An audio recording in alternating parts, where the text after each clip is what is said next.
매일 묵상 22년 12월 28일 수요일 부활 후 성도가 가질 몸 고린도전서 15장 35절에서 44절 말씀. 그러나 어떤 사람은 죽은 사람들이 어떻게 살아나며 어떤 몸으로 옵니까? 라고 물을 것입니다. 어리석은 사람이여, 당신이 뿌리는 씨가 죽지 않고서는 살아날 수 없습니다. 당신이 뿌리는 것은 장차 생겨날 몸 그 자체가 아니라 밀이나 다른 곡식이든지 다만 씨앗을 뿌리는 것입니다. 그러나 하나님께서는 뜻하신 대로 그 씨에 물을 주십니다. 각자의 씨에 각기 고유한 몸을 주십니다. 모든 육체가 다 같은 육체가 아닙니다. 사람의 육체가 다르고 짐승의 육체가 다르고 새의 육체가 다르고 물고기의 육체가 다릅니다. 또 하늘에 속한 몸들이 있고 땅에 속한 몸들이 있습니다. 그러나 하늘에 속한 몸들의 영광이 다르고 땅에 속한 몸들의 영광이 다릅니다. 해의 영광이 다르고 달의 영광이 다르고 별들의 영광이 다릅니다. 별과 별의 영광이 서로 다릅니다. 죽은 사람들의 부활도 이와 같습니다. 썩을 몸으로 묻히지만 썩지 않을 것으로 살아납니다. 비천한 가운데 묻히지만 영광 가운데 살아납니다.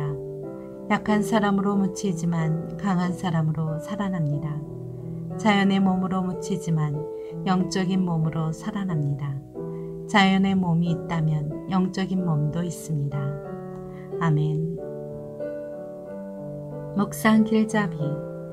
부활 후 입게 될 영광스러운 성도의 몸에 대해 바르게 알고 믿음으로 그날을 기다리게 합니다.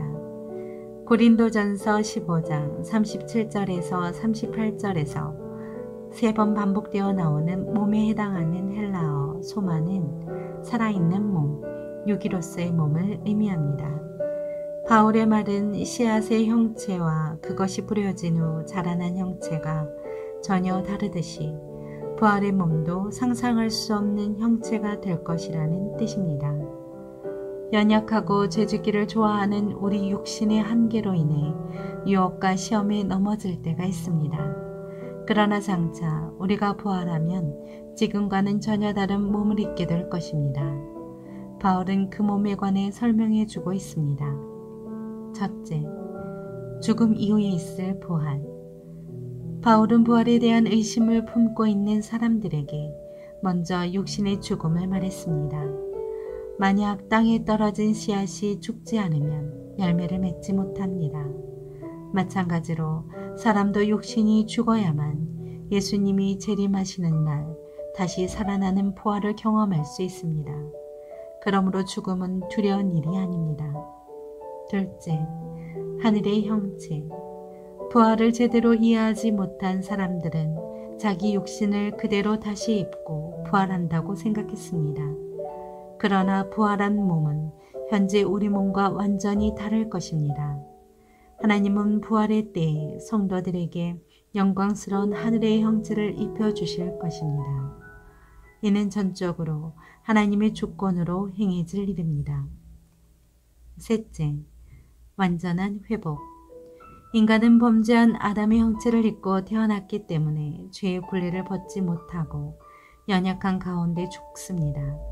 그러나 예수님과 연합한 사람들은 죽음 이후에 부활체를 입습니다. 비록 우리는 육신의 몸을 입고 죽지만 하나님의 능력으로 신령한 몸을 입고 반드시 다시 살아날 것입니다. 죽을 수밖에 없던 우리가 예수님이 베푸신 대속의 은혜로 영원히 영광스러운 부활의 몸을 입게 되었습니다. 이 소망을 품고 있는 사람에게 죽음은 슬픈 일도 아니고 끝도 아닙니다. 썩지도 변하지도 않을 영광스러운 몸을 입을 그날을 소망하며 오늘도 감사로 살아가십시오. 삶의 적용. 예수 그리스도의 십자가가 골고다 위에 세워졌다는 점을 상기하시기 바랍니다. 골고다라는 단어의 뜻은 해골입니다. 믿음의 눈으로 이 장면을 머릿속에 그려보십시오. 해골이 있습니다. 그 해골의 정수리 예수 그리스도의 십자가가 꽃입니다. 누가 예수 그리스도의 십자가를 자신의 정수리에 꽂겠습니까? 자신이 해골이 될 것이라는 사실을 아는 사람입니다. 그만이 예수 그리스도의 십자가를 심령의 정수리에 꽂고 그분의 생명 속에서 참 사람으로 회복될 수 있는 것입니다. 부활에 대한 바른 성경 지식을 갖추고 예수 그리스도의 복음을 전하십시오.